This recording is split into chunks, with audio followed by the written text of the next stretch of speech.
Did I ever tell you about the time the state of Michigan chose a family of bats over my family? That's right, those bug-eating flying mammals that some people, I guess, kind of like, took precedence over my own family within my own home. Hi, I'm Casey Armitage, your blue-collar candidate for U.S. Congress in Michigan's 10th Congressional District. I'm here today at the Clinton River Watershed Nature Preserve in Rochester Hills, Michigan. I thought it would be a perfect backdrop to share my spooky little story with you. It's October 2011, and my family and I, Adam, the kids, and our black lab named Orange, are moving to Falmouth, Michigan. We're settling in okay. You know, the dog gets skunked. The kids are in second, first, and Head Start. Adam's still recovering from his accident. Everything was fine and normal until one night we had a surprise flying around the living room. Adam caught the bat and wakes the kids up out of bed, shows off the bat. Kids go back to bed. Adam lets the bat go. Next night, he caught another bat and we just let it go. And we thought, well, it's a fluke. Till a couple nights later, we're outside, we're grilling, and it's dusk. And I happen to look up, and from the roof, there are poofs of bats just coming out of the chimney and a couple other spots, literally just poofs and poofs of bats. The next morning, I call a critter catcher company. Company came out, inspected the situation, and informed us that they believed that we had a roost of 1,000 little brown bats living within the attic and wall spaces of our house. Now, for those of you that don't know, little brown bats are a federally protected species. And during the months of May to September, they are a do not disturb animal. So not only could he not exterminate them, he couldn't remove them, and he couldn't even disturb them. So you can't put up like the steel wool and patch holes. You have to let the mamas and the babies go freely. And the exterminator had no choice but to hand us a notice that our house was now officially condemned, that we had to leave and the bats had to stay. I know you've all heard of animals being protected and, like wetlands that can't be built on or things like that. But have you ever imagined a circumstance where an animal is inside your own home and the animal's rights are more than your own?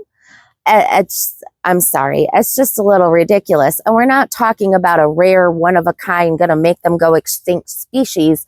We're talking about an animal that maybe should be reevaluated on the endangered species list and is probably very well populated, especially when there was 1,000 of them inside my home.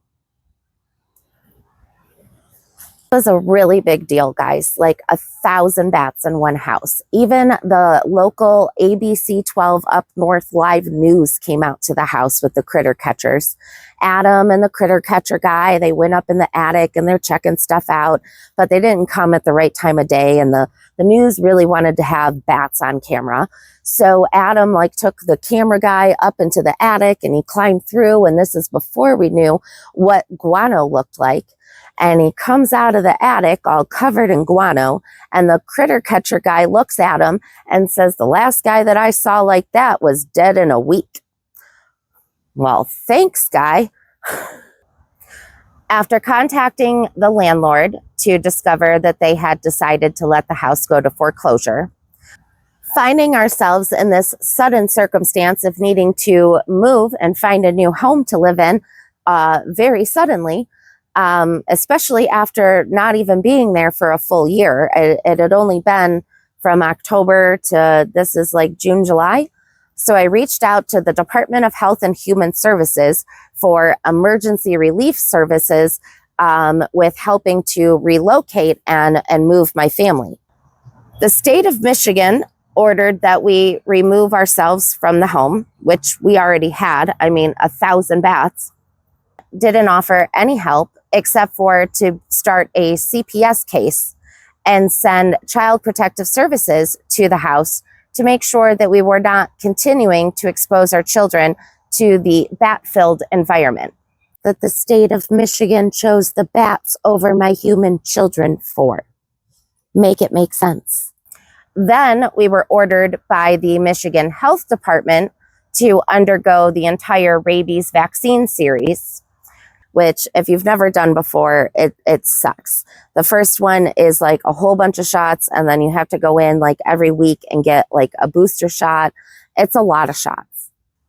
If we missed a shot or didn't complete the series, we would be in trouble with Child Protective Services and the state of Michigan for not complying. And not just was it the shots and no help with relocating and the sudden loss of our roof over our head, we were also ordered to leave behind any of our belongings that were that weren't a non-porous surface. So anything that wasn't machine washable and could be bleached in hot water, and anything else that was our couches, our mattresses, all of those things were all ordered to be left behind because bats, as you know, their waste is called guano. And guano is incredibly toxic to humans, and it causes a fungal lung disease called histoplasmosis. So if you aren't able to properly clean everything, then you don't take it out of the home.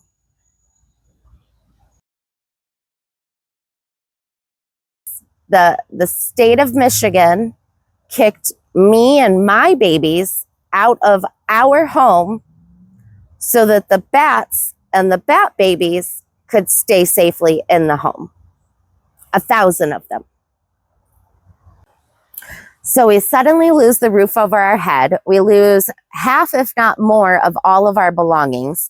But we need new mattresses, new couches, new just about everything. Adam is still recovering from his accident. Our dog just had a litter of puppies, and I'm recovering from a hysterectomy. Things couldn't be better, right? It's experiences just like these that lead me to fight for your family just as much as I fought for my own. Stay tuned for more stories about how the government pissed me off and drove me to run for office. Join the team at bluecollarcasey.com.